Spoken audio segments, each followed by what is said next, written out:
Todos os envolvidos no sequestro foram presos em flagrante.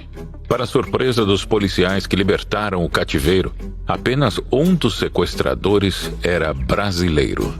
As diferentes nacionalidades do grupo e suas ligações com movimentos guerrilheiros latino-americanos davam novas tonalidades às investigações. Entre os 10 sequestradores, 5 chilenos, 2 argentinos, 2 canadenses e um brasileiro. Chefiados pelo argentino Humberto Paz e seu irmão Horácio, os sequestradores tinham ligações com pelo menos 12 grupos terroristas diferentes da América Latina. Humberto e Horácio já haviam praticado atos terroristas em nome de grupos como Exército Popular Argentino, as Forças Populares de Libertação de El Salvador, Sendero Luminoso do Peru e o braço chileno do Movimento de Esquerda Revolucionária. Os 5 chilenos eram Ulisses Gallardo Acevedo, Pedro Lembar, Héctor Ramón Tapia, Sérgio Olivares e Maria Marque Badilla, a jovem acusada de dirigir o Opala que bateu na traseira do carro de Abílio durante o sequestro. Todos entraram no Brasil com status de exilados políticos, concedido pelo Alto Comissariado das Nações Unidas para Refugiados. Um dossiê elaborado pela Interpol revelou que os 2 canadenses haviam sido redatores do jornal El Rebelde, de El Salvador, e que ambos eram membros de guerrilhas terroristas de esquerda naquele país.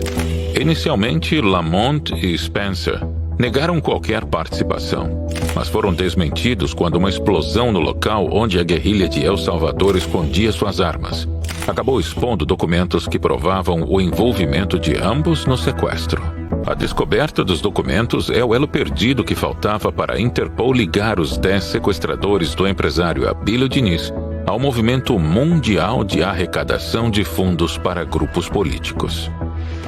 Os sequestradores de Diniz passaram por Cuba, Nicarágua e El Salvador, onde tiveram treinamentos de guerrilha.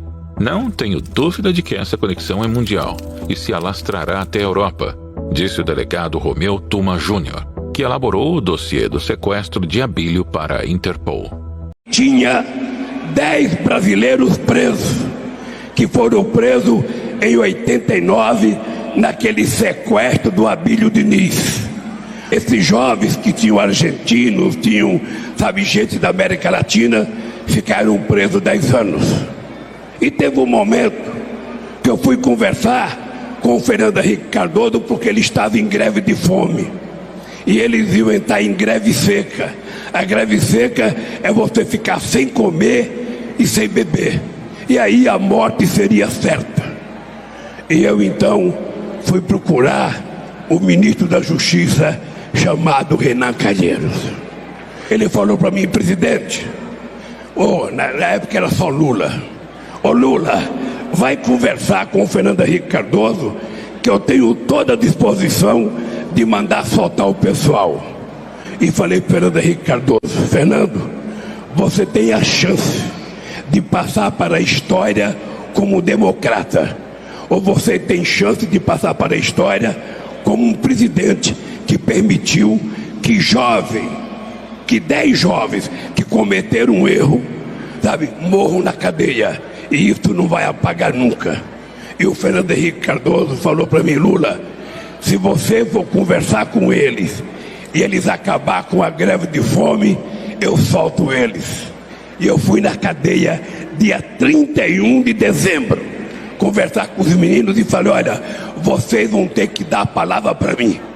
Vocês vão ter que garantir para mim que vão acabar com a greve de fome agora e vocês vão ser soltos.